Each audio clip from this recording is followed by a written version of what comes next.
amigas, amigos, familiares de las víctimas de la represión en los tiempos del autoritarismo que padecimos en nuestro país. Estamos en un acto muy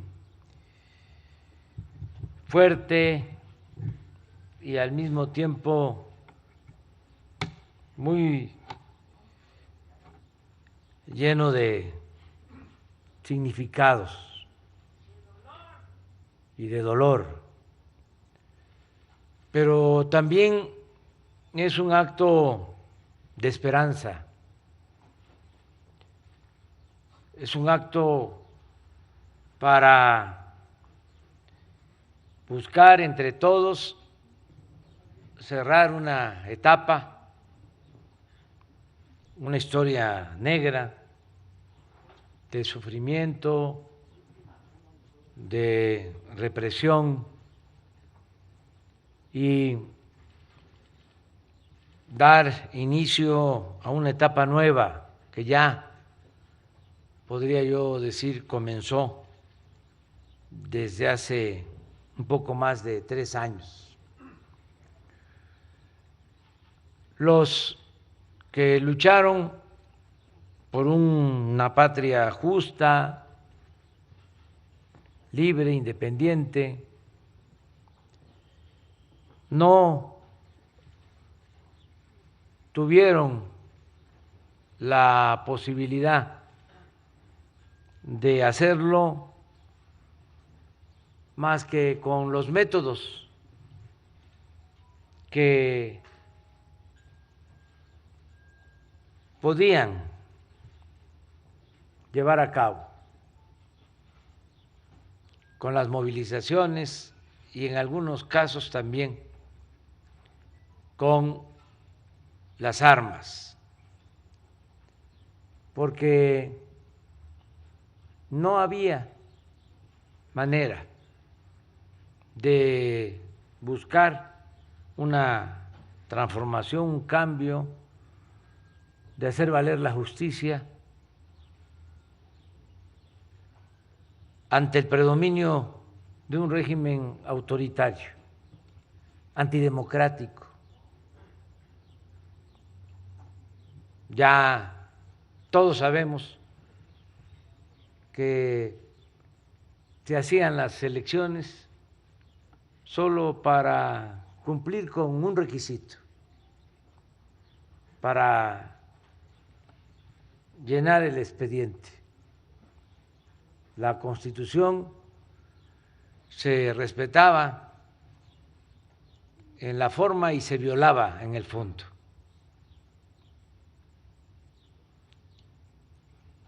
Y eso fue lo que llevó a muchos a tomar el camino de la lucha social, y la respuesta del Estado fue la represión, el exterminio, el autoritarismo. Afortunadamente, muchos no se rindieron, continuaron luchando, y gracias a ellos ahora estamos, repito, viviendo una etapa nueva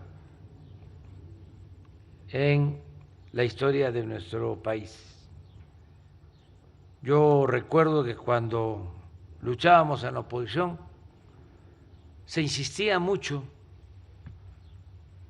y de buena fe de que no íbamos a poder llevar a cabo los cambios por la vía pacífica y por la vía electoral. A mí me tocó, hoy en la mañana lo recordé, revisar en 1973, estando en la Facultad de Ciencia Política, el caso de el gobierno de Salvador Allende, con lo que contiene el libro El Estado y la Revolución de Lenin. De ahí, con mucha claridad, se establece de que no se podían los cambios estructurales sin un movimiento armado. Antes del golpe, nosotros, a partir de ese pensamiento, llegamos a la conclusión, junto con nuestro maestro de ciencia política, de que iba a haber un golpe de Estado. Por eso me dolió mucho cuando me enteré del derrocamiento del presidente Allende, que fue de los pocos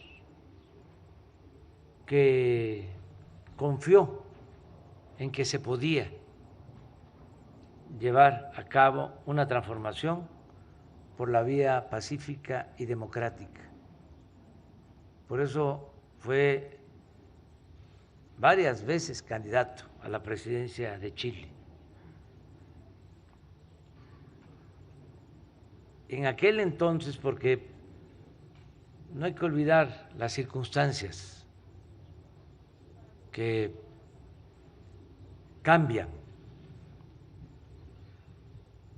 En una visita del comandante Castro, le entregó un rifle. Esto como mensaje de que iba a ser muy difícil el que pudiera llevar a cabo la transformación en Chile.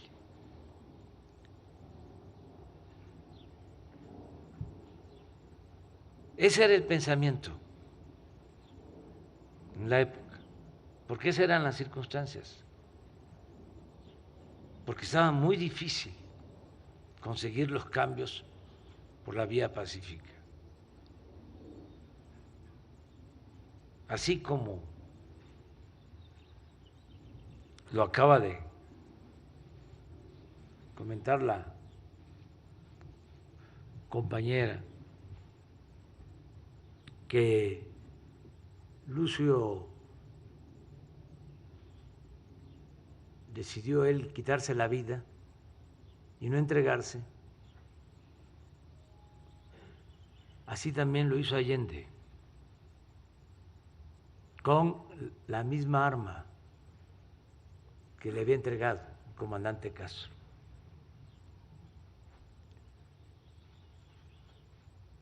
Pero aún con eso se siguió insistiendo en la vía pacífica y en la vía democrática. Y siguió existiendo también el otro pensamiento. Y decía yo que en la campaña nos recordaban la historia, porque no era un invento, no era una cuestión ideológica, era una realidad histórica. Las transformaciones en México se hicieron por la vía armada,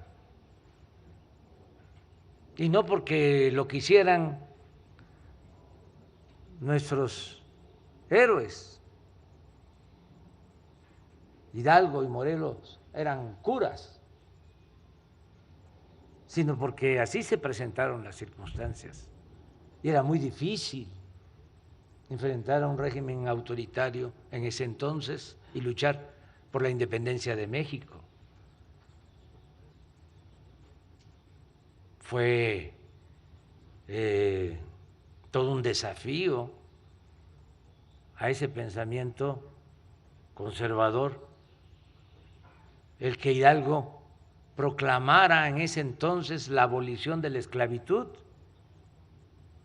Por eso el odio hacia Hidalgo, que no solo lo asesinan y le cortan la cabeza, sino le exhiben 10 años en la plaza principal de Guanajuato.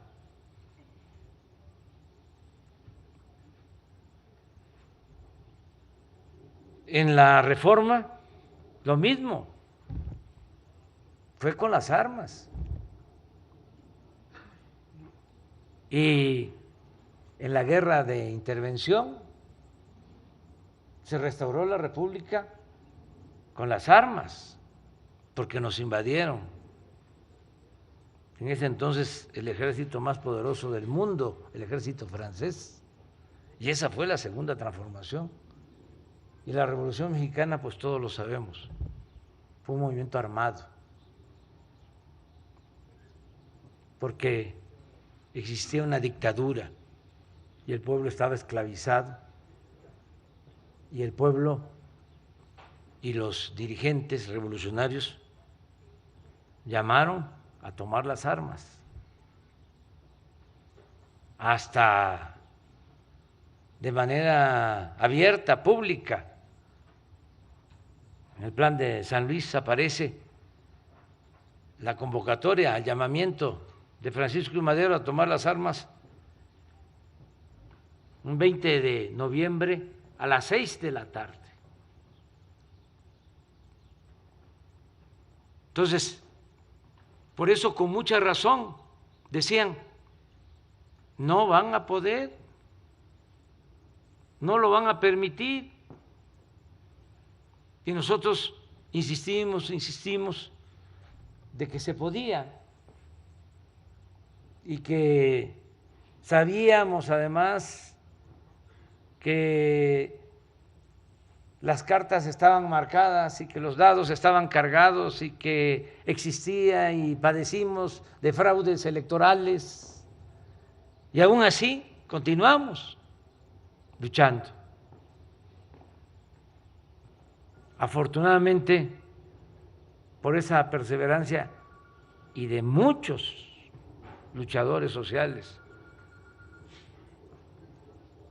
primero los que lo intentaron con otros métodos y los que siguieron, porque estos momentos son fruto de aquellos tiempos de lucha, de muchos tiempos de sacrificio y de lucha, de mucha gente. Entonces, ya están cambiando las cosas en el país y en el mundo. Estamos viendo en nuestra América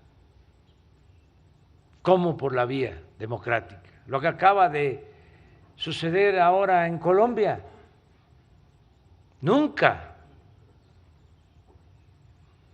había ganado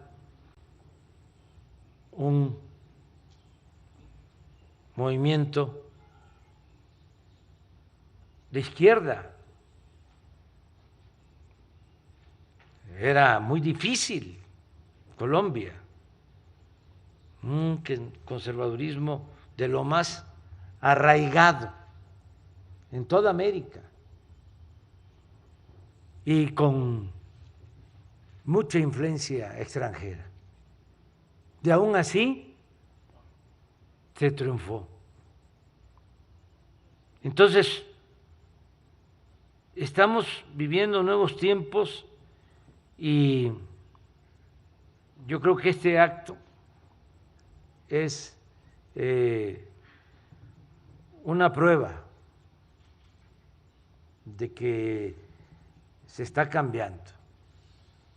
Desde luego es un primer paso, como aquí se dijo, y no queremos que esto quede en la superficie, no queremos la simulación. Queremos ir al fondo con la participación de todas y de todos, que hagamos ese compromiso, porque es lo mejor. Eso nos alivia a todos. Es un acto de reconciliación nacional que necesitamos. No se le puede dar vuelta a la hoja así nada más.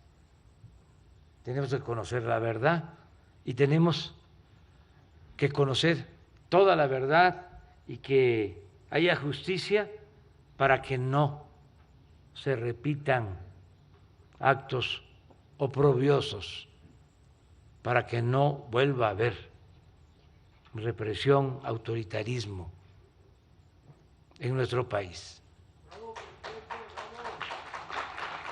Por eso,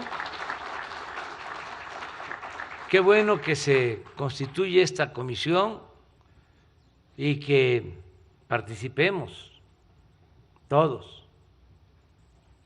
Yo quiero señalar dos cosas. Desde luego, el derecho en demasía que tienen los familiares de las víctimas para pedir justicia. Eso es lo más importante.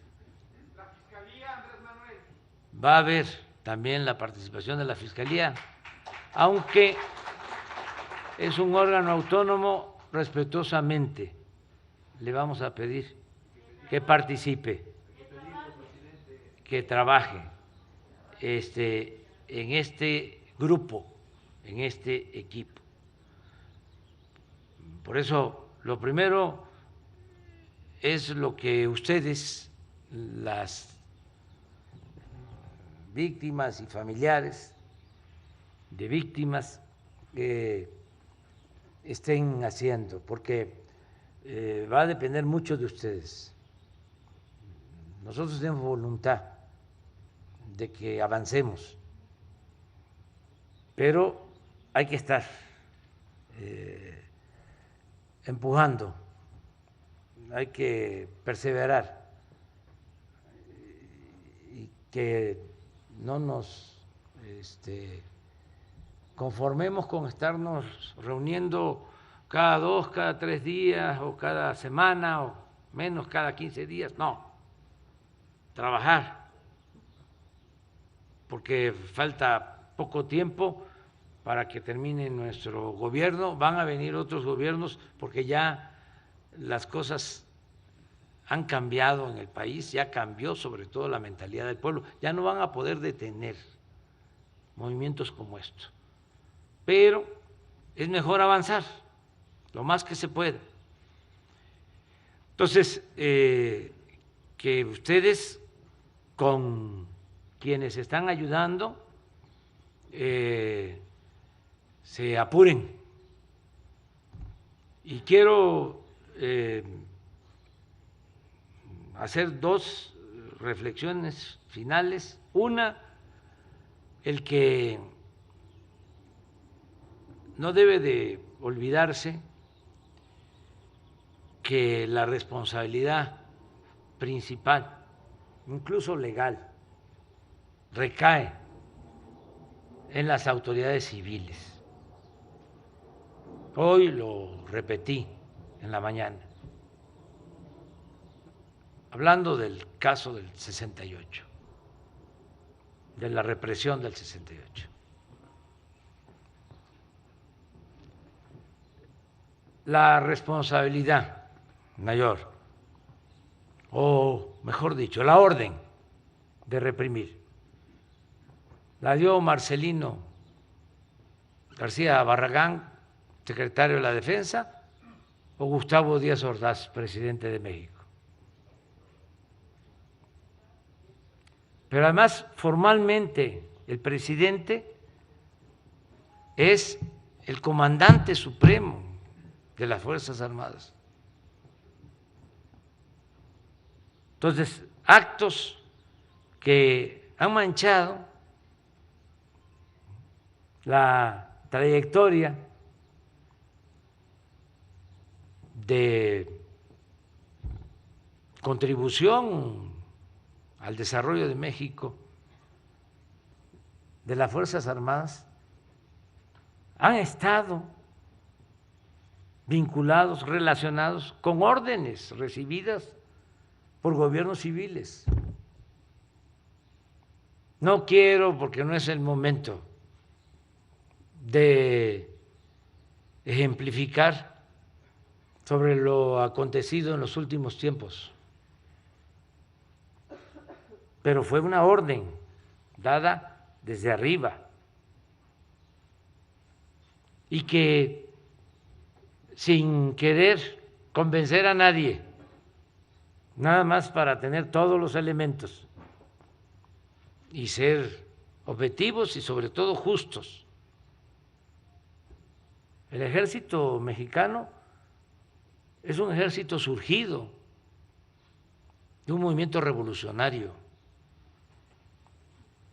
y es distinto a la mayoría de los ejércitos del mundo. Este ejército tiene sus orígenes en el pueblo.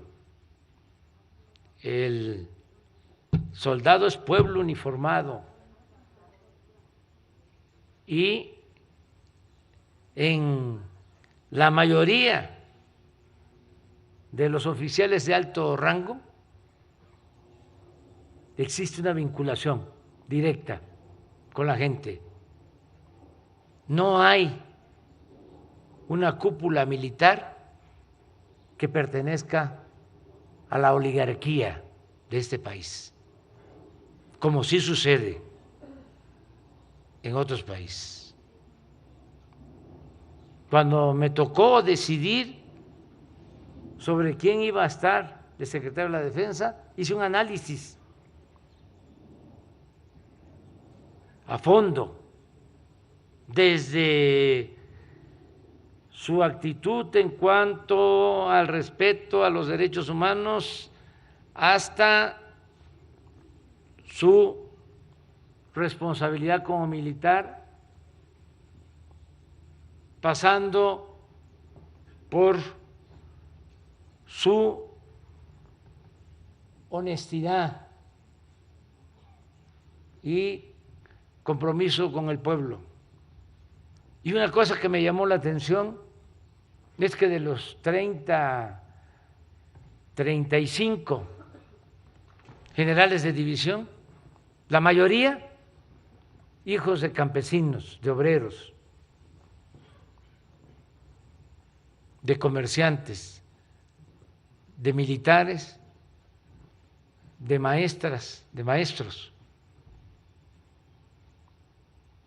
Entonces eso, tenerlo presente, por eso no me ha costado mucho trabajo como presidente y como comandante del Supremo llevar a cabo los cambios que se están realizando en las Fuerzas Armadas. Y yo quiero agradecerle mucho al general secretario por estar demostrando en los hechos su lealtad, porque esa palabra, ese término, ese concepto se usa mucho, la lealtad, pero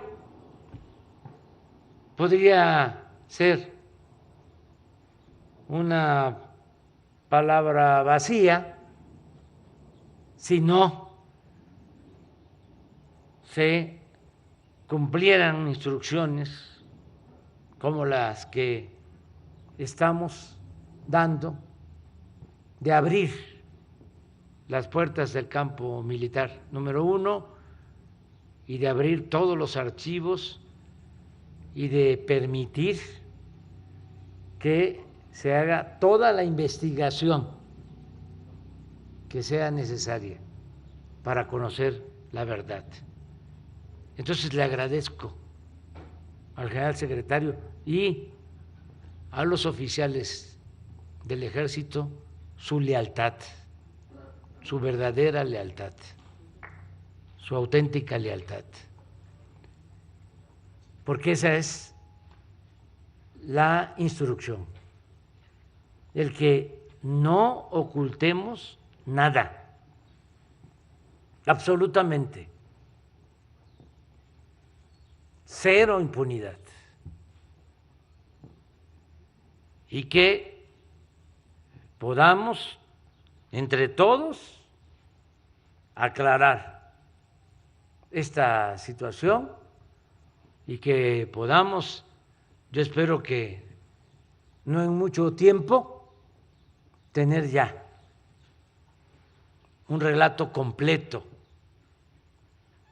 con recomendaciones, con acciones que se deban de tomar para que de esta manera honremos la memoria de los que perdieron la vida, de los que se nos adelantaron y que lucharon por un ideal o lucharon en cumplimiento de un deber. Muchísimas gracias.